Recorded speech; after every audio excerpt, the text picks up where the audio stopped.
Welcome to Intuitive Astrology with Molly McCord. Thank you so much for joining me today as we discuss the astrological energies of October 30th to November 6th. As we move through Scorpio season, when the veil is much thinner and it could feel like we are traveling with a lantern to navigate the energies this time of year and to further trust what we are feeling and sensing that is not readily visible or known. The energies between various dimensions, realms, and worlds is quite thin and transparent right now, and they tend to be emphasized with the various celebrations and holidays that actually happen over this next week as well, including Day of the Dead, Samhain, and Halloween. In the Northern Hemisphere, it's a time when we explore mysterious unknowns, hidden secrets, and what might be hiding in the dark, all themes ruled by Scorpio. And because the energies are quite thin,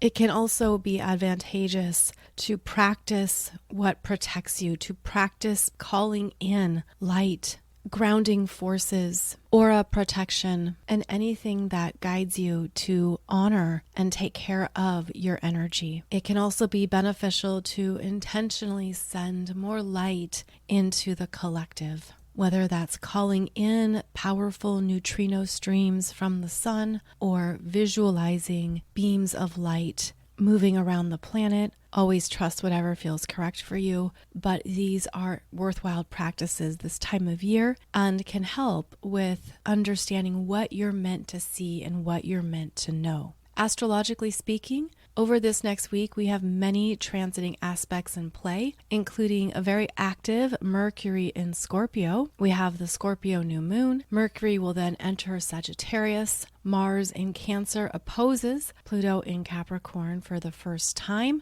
and then Mars enters Leo. Those are the major transiting aspects, and I'll go through each one. But I also wanted to note the ongoing influence of the Grand Sextile that was exact on Monday, October 28th. And the Grand Sextile was exact due to the transiting moon in Virgo coming through and connecting the energies of this very rare occurrence in astrology. I did a video for you on YouTube going through this.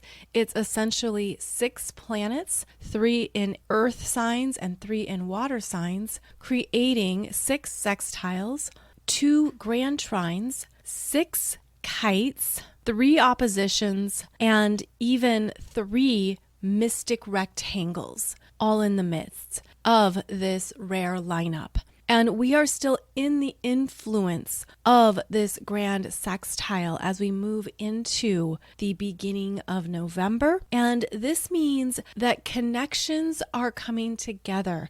This is a highly harmonious pattern where there is flow and ease, and yet the oppositions are the dynamic catalysts that require movement and change. So what we have here, at least how I'm seeing it, is the turning of the dial. There is a big change underway. There is a big shift in the cosmos, but it's lining up and unfolding in a way that can feel quite organic and natural, certainly right on time, and also more receptive and soft.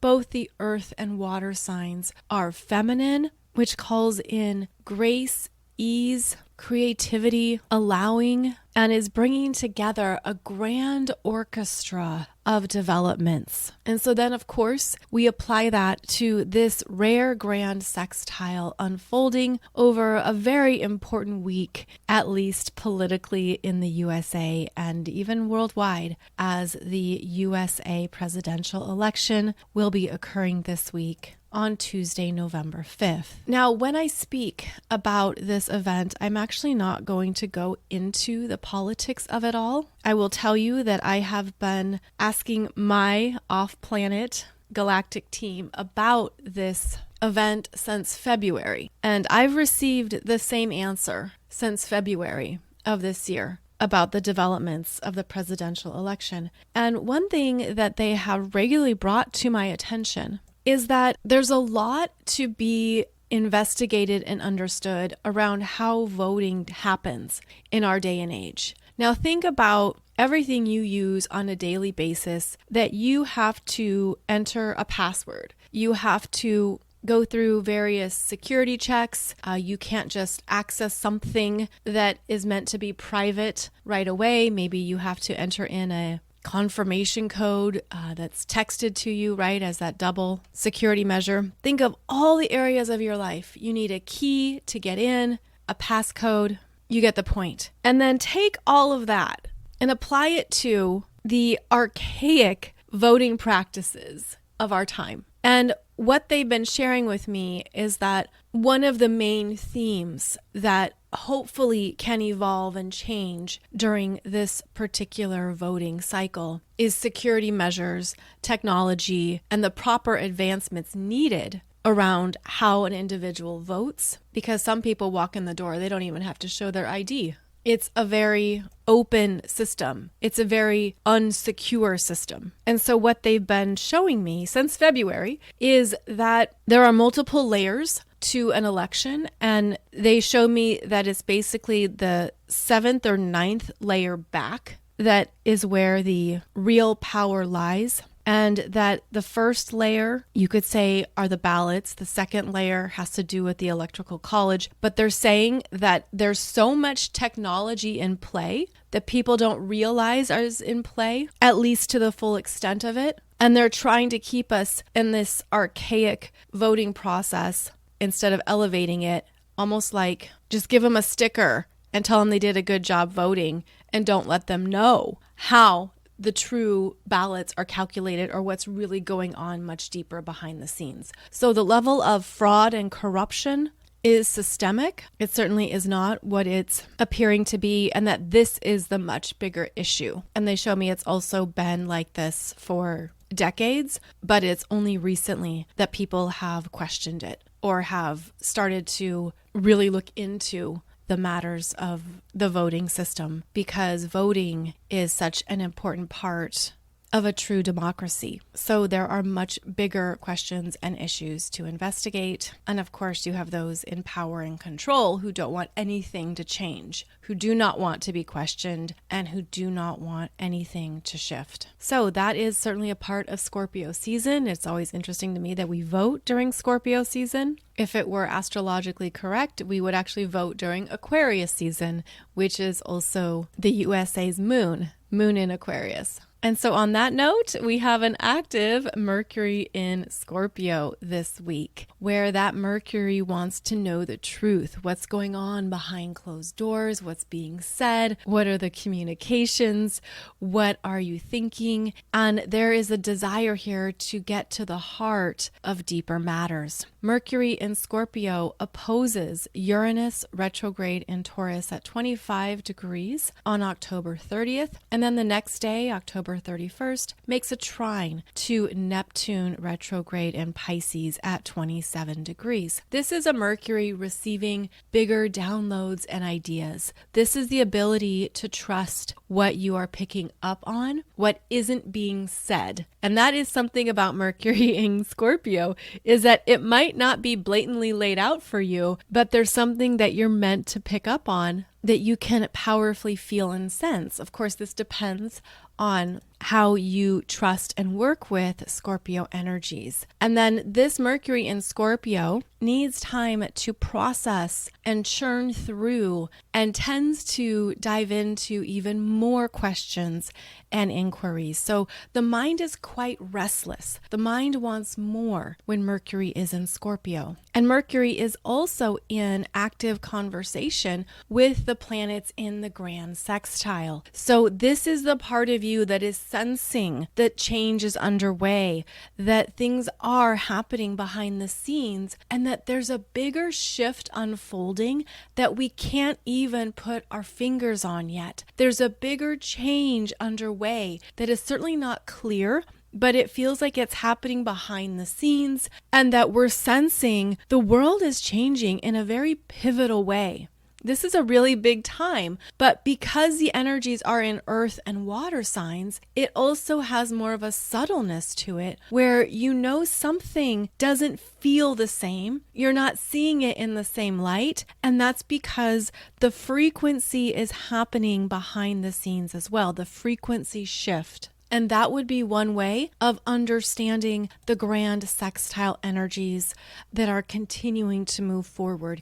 Even though that grand sextile is no longer exact, a frequency shift is happening and it's affecting our consciousness. And this brings us to the Scorpio New Moon on November 1st. It occurs in the morning Eastern Time at 8:46 a.m. and brings about a fresh start to not only Friday, but to the weekend and the big energies that are unfolding over the next few days. So every new moon is, of course, a time for intentions, new beginnings. And in Scorpio, it's looking at what are you ready to face, to transform, to power up? You would look at where you have 9 degrees, 35 minutes of Scorpio in your chart by house placement, because that house is the area of life where a new beginning is starting. By the way, I have a tutorial on YouTube that shows you how to find this. The video is called How to Find a Degree Point in Your Chart, and it's how you can identify where every new moon is happening for you.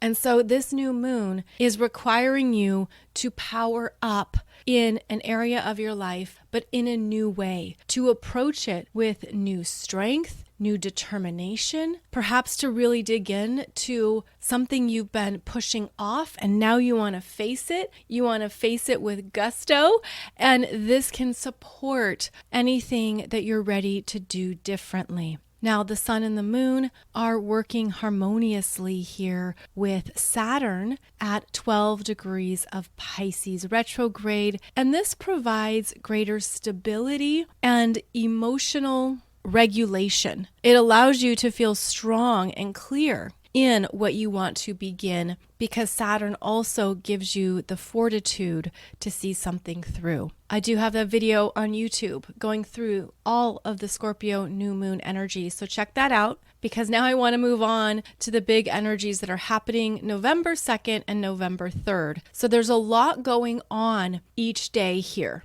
And it's important to note that I feel this energy actually plays out over the span of a few days, because there's incoming energies and outgoing energies. And this is when they're exact on November 2nd and November 3rd, but you could certainly already feel like you're in it and that it does last into next week. Now, one influence we've had since September is the ongoing sextile from Jupiter in Gemini to Chiron in Aries. Both planets are currently retrograde, creating more of an internal process of what you are healing and working through, new ideas, new solutions, exploring some remedies. And when they are in a sextile, especially for an extended period of time, there is greater support. And the sextile from Jupiter to Chiron means that there's an easy passover of information or ideas that could be beneficial. This sextile is exact on November 2nd at 21 degrees. And there could be something here where you have a breakthrough, a higher understanding, relief. Relief can show up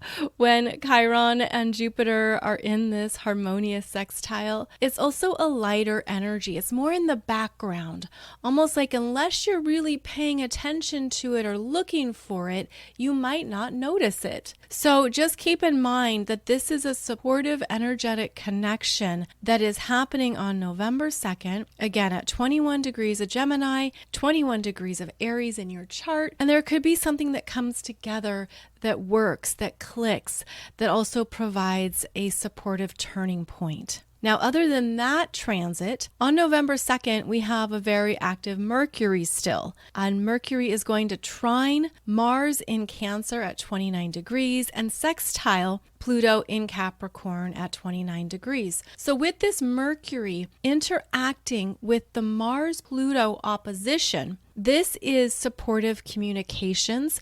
This is a way to understand what's going on below the surface.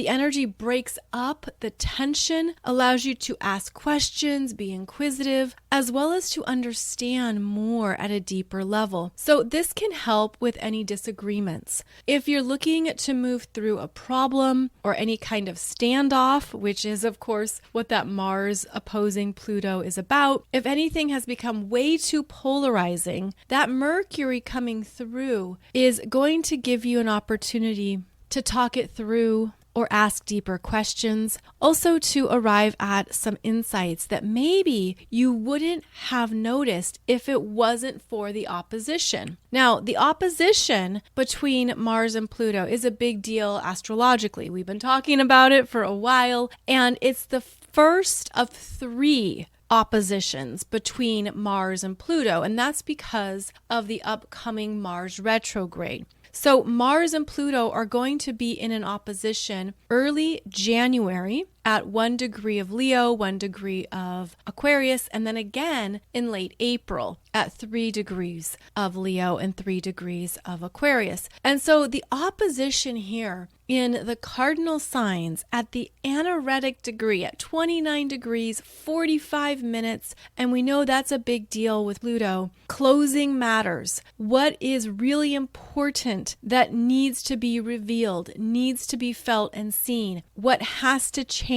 Push comes to shove and energies burst through. So of course this is potent energy. You could be feeling it. You could have some kind of standoff, for example, with someone in your world. You could feel like the energy is really tight. There's lots of tension. Of course, we're already feeling that in the collective. But with Mercury and Scorpio trining both of these energies, it helps to alleviate what hasn't been spoken, what needs to be said, what needs to be expressed. And then right after Mercury trines Mars and sextiles Pluto, Mercury enters Sagittarius. And Mercury entering Sagittarius is a little bit more significant this year because due to the upcoming retrograde, Mercury is going to be in Sagittarius for 2 months. So Mercury enters Sag November 2nd and stays in Sag until January 8th. Now, Mercury in Sagittarius is known for being in his detriment because he is the furthest from his home turf of Gemini. So Mercury goes into Sagittarius and wants to learn what it's all about. What's the bigger picture? What do I believe? And I feel this can be a beneficial energy shift because it takes us out of the intensity and emotional focus of Scorpio and asks us to open up to the bigger picture. What was that about? This can be really great if, for example, Mercury in Scorpio brought about a dark night of the soul. And then you move into Sagittarius and you say, oh, that's what I was learning. That's what was going on here. I can see it differently now, and I can look at how it benefits me going forward. Sagittarius is uplifting and positive. It's about making jokes and having fun. But Sagittarius also can be very opinionated and can have a view of the world that can be quite expansive or quite limiting. This is where we go to understand how things are happening, our perception of world events, our ideologies. And are those ideologies open and fluid and willing to hear differences? Or are those ideologies rigid and specific and closed down to those who have differing life experiences, cultures, and practices? Mercury in Sagittarius is a loudmouth and can actively put foot in mouth and not realize who's being offended or how things could be perceived as dogma or insulting. Instead, Mercury in Sag will say, oh, it was a joke. It was just a joke. Can't you take a joke? So Mercury enters Sagittarius and is going to have a very fascinating dance here for the next 2 months because during Mercury retrograde, which begins November 25th, Mercury will be opposing Jupiter in Gemini and squaring Saturn in Pisces. I'll be doing a separate podcast episode for you on Mercury retrograde, so that will be coming later on in the month. But just know that the energy shifts on November 2nd, and we are going to have an extended period of Mercury in Sagittarius. Then this brings us to November 3rd, where Venus in Sagittarius is active. She opposes Jupiter retrograde in Sagittarius at 20 degrees and trines Chiron retrograde in Aries at 20 degrees. Now, this relates to the Jupiter sextiling Chiron energy that I just spoke about that has been unfolding since September. Now Venus enters the conversation, and she can literally represent a female, a woman, a feminine energy of some kind who enters the dynamic and has something to share or offer that she has learned. And that's part of Venus in Sagittarius. The energy can be quite worldly. It can offer different perspectives and understandings. And so Venus in Sagittarius is going to offer a new possibility to the healing dance between Jupiter and Chiron. Now, if you have any planets or points at 21 or 20 degrees of the fire signs or the air signs, then you're going to feel this energy more personally. So that's 20 or 21 degrees of Aries, Leo, or Sagittarius, or 20 or 21 degrees of Gemini, Libra, or Aquarius. It could be a passing conversation or connection that Venus in Sagittarius offers something to the Jupiter Chiron sextile, and then she moves on. Now, this could even be a background influence on November 3rd, since we have the exact opposition between Mars in Cancer and Pluto in Capricorn. We've been building to this opposition, and so the energy peaks at 29 degrees 45 minutes, and it means that there is a required change. The tension has become too great. The pressure is too much. Something comes out. Something is unleashed. If you've been holding back a feeling, if you've been trying to temper something, to manage it well, to be responsible with it, this could be a time when it just comes out and it's messy. It might be extreme.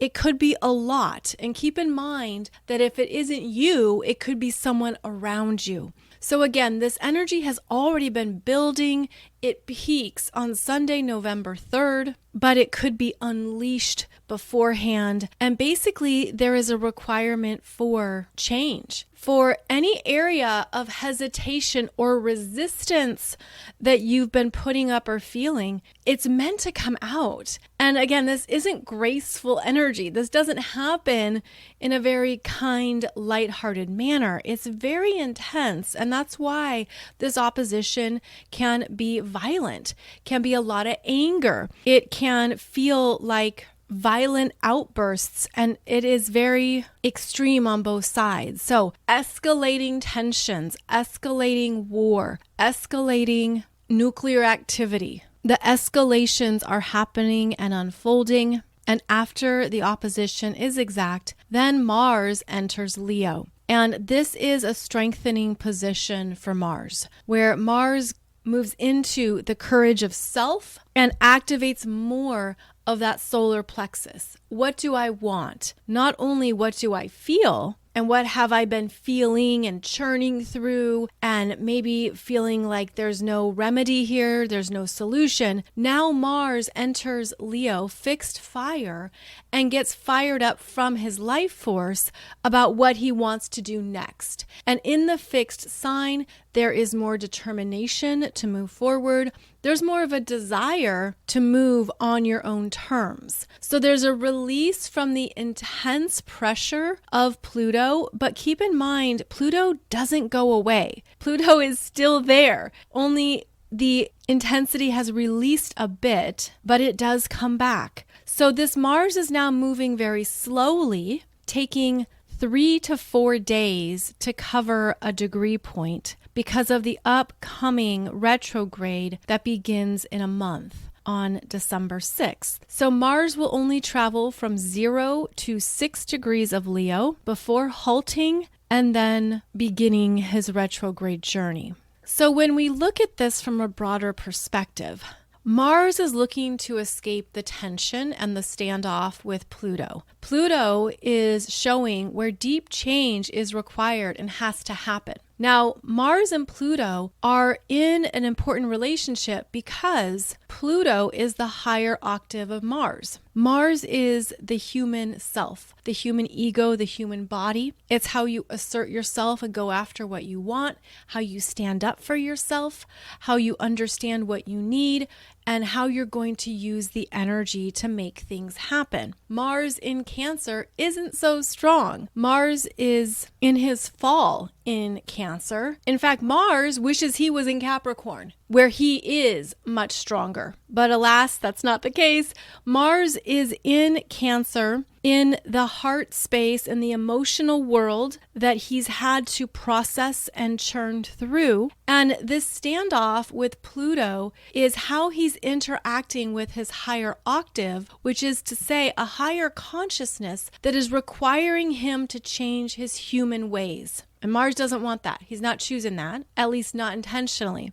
So this Pluto in Capricorn is representing your own higher consciousness about how to be more in control of your life, how to step into more of your authority, how to power up and live life on your own terms. And this Mars in Cancer represents where you're afraid of that, where you haven't done that before. You're hesitant, you're resisting, you're not sure you're going to be good at it. In fact, you could feel like you're floundering in a new skill set, especially a skill that relates to feminine energies, because you haven't figured it out before, you haven't met this part of yourself before, and now it's time. Pluto is saying you need to meet this part of yourself and to stop pushing it away or hiding from it, which Mars in Cancer will prefer. And so there's an aspect here of ourselves that we have been denying, that we don't believe is strong or powerful yet, that we are learning to welcome into our self-identities, that we are learning this is acceptable. I can be in my heart space. I can have these feelings. I can be more connected to my internal world and what I need. And it's being required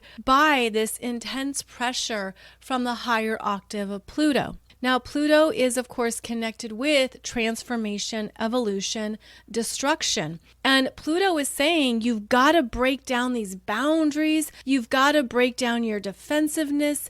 You've got to break down where you're overly protected that has only stunted your own growth. And Pluto is putting Mars in his place. Mars doesn't like it. Mars doesn't want to believe all that.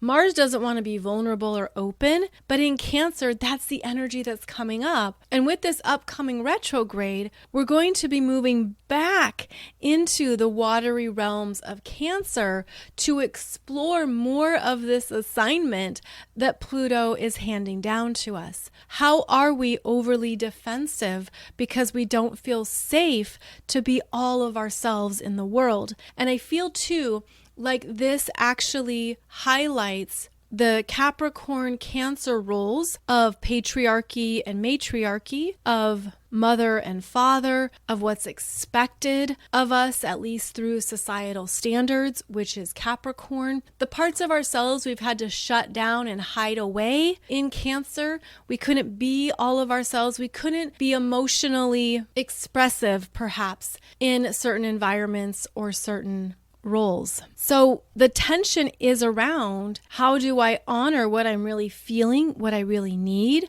and what's going on in the depths of my being, while understanding that what I show others or what I reveal to the world is where I maintain a maturity and a responsibility that must connect to my truth. The truth of what's really going on for me, the truth of what I'm really feeling. And with the opposition, we're learning how to integrate both sides of the equation. And yet that doesn't happen so swiftly or easily. It can be much more comfortable to go all over into the Capricorn energy of detach, don't be empathetic, don't give too much away or show too much of what you're really feeling. Or it could be easier to go into more of the Cancer energy of hiding out, clamping down, stay in my own personal space, not let others in. But the solution, or rather the higher expression, is knowing how to integrate those responsibly. And if you have planets or points at 29 degrees in your chart, specifically 29 degrees of the cardinal signs or 29 degrees of the earth or water signs, then this is working with you quite personally. So that means 29 degrees of Aries, Taurus, Cancer, Virgo, Libra, Scorpio, Capricorn, or Pisces. Planets or points at 29 degrees. You are feeling this requirement for a deeper evolutionary shift, and it's rising up in you through something in your life that you have to deal with while managing both sides of that teeter-totter, both sides of Cancer and Capricorn. So you can't just unleash and you can't just shut down. You've got to find that middle ground. You've got to find a way to be truthfully honest and in your emotional power while also maintaining a level of command and responsibility that allows you to put it out into the world. So this weekend, even into next week, maybe you're already in it now. There could be something going on in your life, in your environments, or in yourself that is bringing up this tension and requiring you to manage it truthfully and responsibly. And so it peaks on Sunday, November 3rd at 6:37 a.m. Eastern Time. So that could certainly be an energy you're feeling Friday, Saturday, and Sunday. And then, as I said, Mars enters Leo later on in the day. That occurs at 11:10 p.m. Eastern Time. And that's where the sense of self is strengthened and you could feel proud of how you handled something, or even just courageous in the fact that you addressed it. Now, on the following day, November 4th, the Sun in Scorpio trines Saturn retrograde in Pisces at 12 degrees. And this is a day of feeling stronger and clearer. That Sun in Scorpio receives support from Saturn retrograde in Pisces at 12 degrees. It can be easier to make decisions, to trust something that you want. This is typically a yes energy, to move it forward, to follow where the energy is taking you and what is opening up. There could also be an opportunity for relief or a reprieve if the weekend was quite big for you based on what we've just talked about. This could bring you back into emotionally regulating yourself and understanding that it's a necessary form of self-care, especially after really big energy periods. So I know that sounds a bit odd considering that Monday is the day before elections and people could have a lot of anxiety, worry, emotional energy can be quite big. The mind can be going through a lot, but this Sun trine Saturn gives us ways to calm that down, to take care of ourselves and what really matters, as well as to trust what you can control, what you can manage, what is in front of you that you can work with versus what's out of your control and what you can't manage. Now, after November 4th, there are no major transiting aspects between the planets until November 9th. So we don't have a lot going on, meaning there aren't many communications or conversations occurring between the planets. So this then brings in the prominence of the moon. And if you listen to the podcast regularly, you know that I don't always include the moon simply because the moon moves so fast and makes a ton of aspects. And I already cover a lot in the show, so I don't include the moon. But I did want to note that the moon enters Capricorn on Tuesday, November 5th at 10:17 a.m. Eastern Time, and the moon in Capricorn is going to make favorable connections to Saturn, the Sun, Uranus, and Neptune. Also will be conjunct Pluto. So is going to be a highly active moon in Capricorn, November 5th, 6th, and 7th.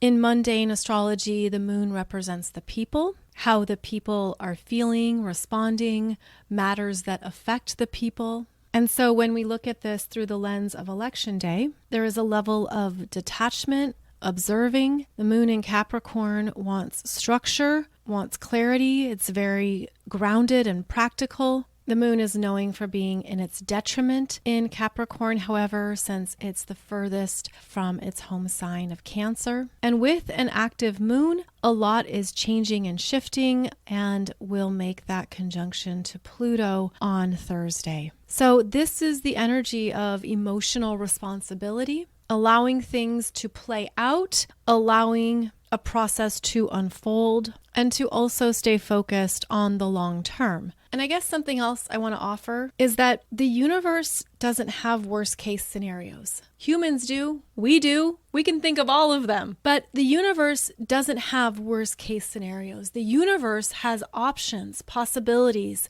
What can happen next? What do you co-create next? What do you do with the cards you've been dealt? How do you keep moving forward? What choices do you make next that are empowered? And with the energy being quite intense and with a lot happening on the planet, I mean, this is a really big time of deep revelations, of significant changes. I mean, we can't even fathom it all right now. In fact, we'll look back on this decade and be like, wow, we couldn't even see it at the time, everything that was shifting and changing, especially behind the scenes. But with a lot on the table, there are multiple ways that things can play out for the betterment of humanity and for our collective evolution. There's multiple ways that things can unfold and support us. It doesn't hinge on any one thing. Rather, it's how the energy keeps moving forward and we remain in our power around what we want next. Safe to say that whatever unfolds, there will be discord, there will be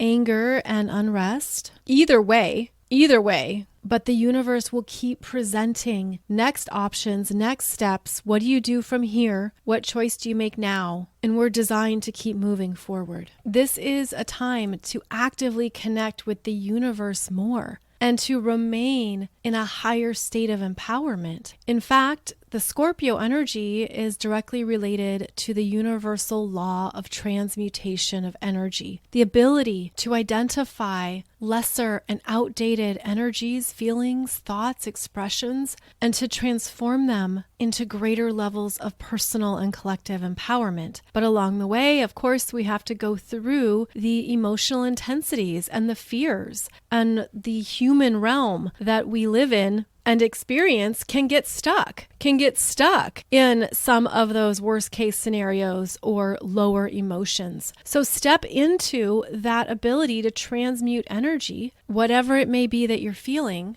and don't get stuck or stay in any perceived worst case scenarios or horrible outcomes or whatever your perceptions might be. Instead, go higher into these universal energy streams that always support us, no matter what we're feeling, sensing, or moving through. So this is an opportunity to not only be in the human experience, but to detach and go higher into higher consciousness that knows there is no end, there is no worst case scenario, there is no horrible outcome. There's only next steps, next choices, and the ability to stay connected to these powerful universal streams of consciousness that we always have access to.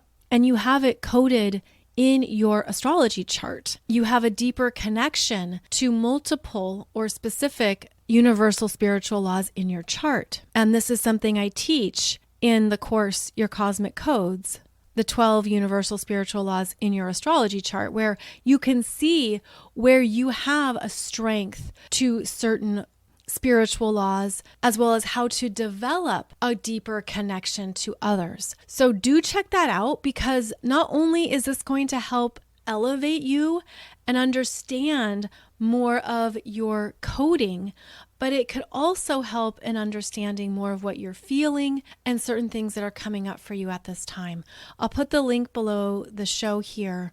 It's called Your Cosmic Codes, and I hope this gives you deeper insight into how you are energetically coded. Now, before I sign off, I did want to offer one more blessing. Please send prayer and light out into the world right now with the intention of supporting those who need it most, sending your blessings and blasts of light to the collective, and to know that when you visualize that energy going out, it will go to where it's needed most. Please send these blasts of light to California.